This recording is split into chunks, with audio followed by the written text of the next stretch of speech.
Hi friends, this is Preeti and welcome to my channel study easy. कल के video में मैंने आप लोगों से कहा था कि मैं कुछ क्वेश्चंस करवाऊंगी ताकि जो हमारे माइंड में जो हमेशा चलते रहता है, क्योंकि सभी लोग यही सोचते हैं कि मैंने जो पढ़ा है पता नहीं हमें याद है कितना नहीं याद है। तो ये चीज़ तभी दूर हो पाता है जब तक हम लोग टेस्ट ना दे लें, क्वेश्चंस की प्रैक्टिस ना कर ले, सेट ना मार ले, तब तक हमारे माइंड में ये चीज़ें चलती ही रहती है। तो क्यों ना हम उस चीज़ को आज दूर कर लें, और हम लोगों ने जितना भी 3 वीडियो में कवर किया है उस चीज़ को आज हम लोग टेस्ट प्रैक्टिस करके आज हम लोग कंफर्म हो जाते हैं कि हमें कितना याद है। तो इस क्वेश्चंस में कुछ 1-2 क्वेश्चन ऐसे रहेंगे जो आप लोगों के पढ़े नहीं हैं, मतलब बताया हुआ नहीं है इन तीनों वीडियो में, लेकिन हमारे लिए एग्ज़ाम के लिए इम्पॉर्टेंट है। तो अगर हम लोग इसको एक्स्ट्रा में पढ़ लेते हैं तो ये तो फिर वही बात हो जाएगी, सोने पे सुहागा। तो चलिए हम लोग स्टार्ट करते हैं आज का सेशन। लेकिन उससे पहले मैं आप लोगों से रिक्वेस्ट करूँगी कि प्लीज़ मेरे वीडियो को लाइक और सब्सक्राइब कर दें, क्योंकि मैं अपने तरफ से पूरी एफ़र्ट डाल रही हूँ, तो मुझे भी कुछ रिस्पांस मिलेगा तभी मैं और भी ज़्यादा आपके सामने अच्छी चीज़ें ला पाऊँगी।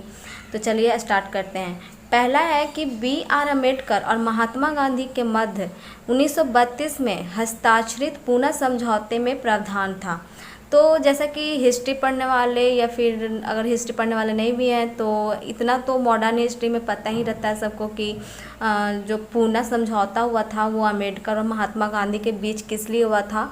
अम्बेडकर खुद एक जो थे वो दलित समाज से बिलोंग करते थे, और जिसके वजह से वे हमेशा यही सोचते थे कि उनके समाज के लिए एक अलग से हर चीज़ का प्रावधान किया जाए। तो उन्होंने भी यही मांग रखी थी। तो दोनों के बीच जो समझौता हुआ था, तो उसके अकॉर्डिंग जो यहाँ पे जो राइट आंसर है वो आप लोग सोच करके बताइए। और आप लोग प्लीज़ कमेंट बॉक्स में जवाब ज़रूर दीजिएगा कि आप लोगों के कितने क्वेश्चन सही हुए हैं। तो इसका पहला का जो आंसर है वो पहला का आंसर मैं बता देती हूँ। इसका आंसर डी है कि हरिजनों के लिए आरक्षण सहित संयुक्त निर्वाचन क्षेत्र का प्रावधान किया गया था इस समझौते के अंदर। ये जो सारे जो क्वेश्चंस मैं लाई हूँ ना, वो कहीं ना कहीं किसी एग्ज़ाम में पूछे हुए हैं, जैसा कि आप लोग देख भी सकते हैं। लिखा हुआ है आईएएस का क्वेश्चन है, तो कहीं यूपीपीसीएस का है। तो आप लोगों को ये सीरीज़ ज़रूर अटेंड करना चाहिए। तो चलिए हम लोग दूसरे नंबर पे आते हैं। दूसरे नंबर पे मिलान करने के लिए दिया हुआ है, जिसमें है पहला सूरत विभाजन। सूरत विभाजन के बारे में कैजुअली सभी लोग जानते हैं, जो कि 1907 में हुआ था सूरत विभाजन, गरम दल और नरम दल को लेकर के, ठीक है। उसके बाद सांप्रदायिक अधिनिर्णय है, जिसका आंसर है सांप्रदायिक अधिनिर्णय का हो जाएगा आपका 1932, और फिर सर्वदलीय सम्मेलन का हो जाएगा आपका 1928, और उसके बाद है पूर्ण स्वराज का संकल्प, इसका हो जाए 1929, ठीक है।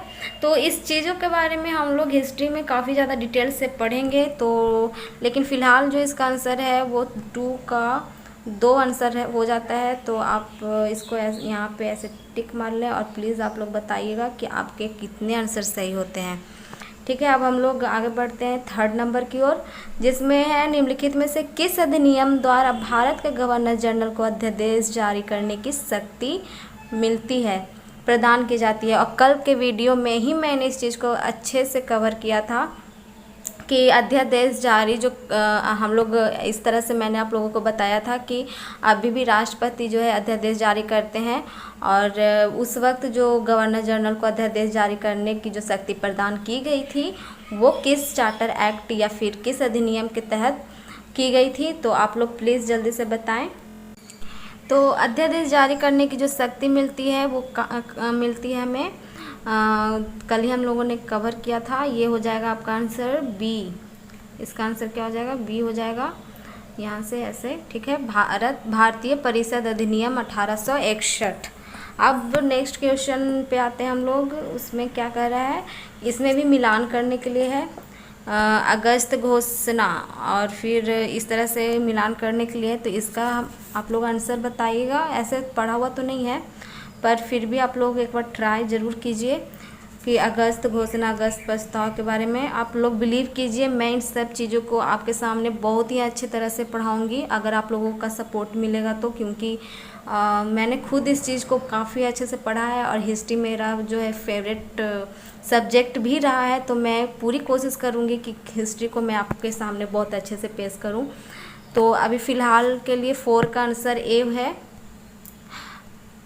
ये हो गया आपका, इसका आंसर 4 का ए, ठीक है। क्योंकि अगस्त प्रस्ताव हो जाएगा आपका लॉर्ड मेंटेग्यू, अगस्त प्रस्ताव आप फिर अगस्त प्रस्ताव हो जाएगा लॉर्ड लिनलिथगो, और फिर अगस्त संकल्प है महात्मा गांधी और प्रत्यक्ष कार्यवाही दिवस के रूप में मनाया जाता है। तो ये 3rd है मोहम्मद अली जिन्ना, ठीक है। उसके बाद हम लोग आते हैं 5 की ओर। 5 तो बहुत ही ईजी है, ये सभी लोगों को मतलब बना लेंगे। और रेगुलेटिंग एक्ट पारित किया गया था, तो कब किया गया था रेगुलेटिंग एक्ट पारित, ये मैंने भी पढ़ाया है और इजी भी है। तो इसका आंसर है आपका, आप लोग पहले बताएं, तो इसका आंसर है 1773 को बोला जाता है रेगुलेटिंग एक्ट पारित किया गया था, जहाँ से अंग्रेज़ जो है सबसे पहली बार यहाँ पे जो एक्ट लेकर के आते हैं वो यही लेकर के आते हैं 1773 का रेगुलेटिंग एक्ट। और फिर 1774 में काफ़ी ज़्यादा प्रशासनिक सुधार होता है, जिसके तहत एक उच्चतम न्यायालय की भी स्थापना की जाती है। फिर ठीक है, अब हम लोग आगे बढ़ते हैं क्वेश्चन नंबर 6 की ओर, कि भारत के गवर्नर जनरल को किस एक्ट के द्वारा अपनी समिति के निर्णय को अस्वीकार करने का अधिकार मिला। तो ये भी लगभग मैंने बताया है। तो जो ये मिला था, तो इसका आंसर हो जाएगा आपका 1786 का एडमेंट एक्ट, ठीक है। ये हो जाएगा इसका सी आंसर, 1786 का एडमेंट एक्ट। अब है 7 महारानी विक्टोरिया को भारत की सामग्रिक नियुक्त किया गया था।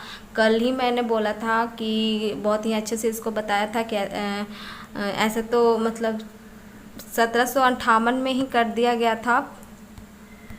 एक सेकेंड, 1858 में क्या हुआ था कि सामग्री जो है नियुक्त कर दिया गया था, लेकिन भले ही घोषणा जो है थोड़ी देर में की गई थी। मैंने आप लोगों से कल बताया था कि घोषणा कब की गई थी, तो वो शाही उपाधि अधिनियम 1876 ईस्वी में घोषणा मतलब किया गया था। लेकिन नियुक्त कब कर दिया गया था, नियुक्त तो वो 1858 में ही कर दिया गया था। तो यहाँ पे पूछ क्या रहा है, नियुक्त कब किया गया था, तो नियुक्त किया गया है 1858 ईस्वी में, ठीक है। अब हम लोग आते हैं 8वें नंबर पे, कि सामग्री विक्टोरिया ने 1858 की घोषणा में भारतीयों को बहुत सी चीज़ें दिए जाने का आश्वासन दिया था। निम्न आश्वासनों में से कौन सा ब्रिटिश शासन ने पूरा किया था, ठीक है, कौन सा पूरा किया था। तो इसका आंसर है, ऑप्शन क्या क्या है पहले हम पढ़ लेते हैं, कि रियासतों को हड़पने की नीति समाप्त कर दी जाएगी, बी देसी रजवाड़ों की यथास्थिति बनाए रखी जाएगी, सी भारतीय व यूरोपियन भी प्रजा को समान व्यवहार मिलेगा, डी भारतीयों के सामाजिक व धार्मिक विश्वासों में कोई हस्तक्षेप नहीं होगा। तो अगर आप लोगों को अगर पता होगा तो ठीक है, ऐसे तो मैंने पढ़ाया नहीं है, पर फिर भी आप लोग एक बार ट्राई कर सकते हैं। लेकिन फिर ठीक है, मैं बता देती हूँ, 8 का इसका हो जाएगा बी आंसर। तो हम यहाँ पे देखिए, और देखिए आप लोगों ने क्या पढ़ा है नहीं पढ़ा है उससे मतलब नहीं रखता है, आप एक बार कोशिश कीजिए, और इन जो चीज़ें आप जानते हैं वो ठीक है, अगर नहीं जानते हैं तो उसे सीखने की कोशिश कीजिए। कि यहाँ पे जैसे कि अभी यहाँ पे बोला कि सामग्री विक्टोरिया ने मतलब कुछ आश्वासन दिया था यहाँ के लोगों को, तो कौन सी चीज़ों को ब्रिटिश शासन ने पूरा कर दिया था। तो यहाँ पे जो आप लोगों को सीखने की ज़रूरत है कि यहाँ पे देखिए, देसी रजवाड़ों की यथास्थिति बनाए रखी जाएगी। हाँ, उन लोगों से बोला गया था कि जो राजा यहाँ पे होंगे वो जैसा रह रहे हैं वैसे रहेंगे, क्योंकि मुग़ल जो उपाधि थी वो तो ख़त्म कर दी गई थी 1858 में, लेकिन फिर भी देसी कुछ रजवाड़े थे, उन लोगों को कुछ छूट दी गई थी, रियायतें दी गई थी, ठीक है। अब हम लोग आते हैं 9 नंबर की ओर, मिंटे मार्ले सुधार का उद्देश्य क्या था।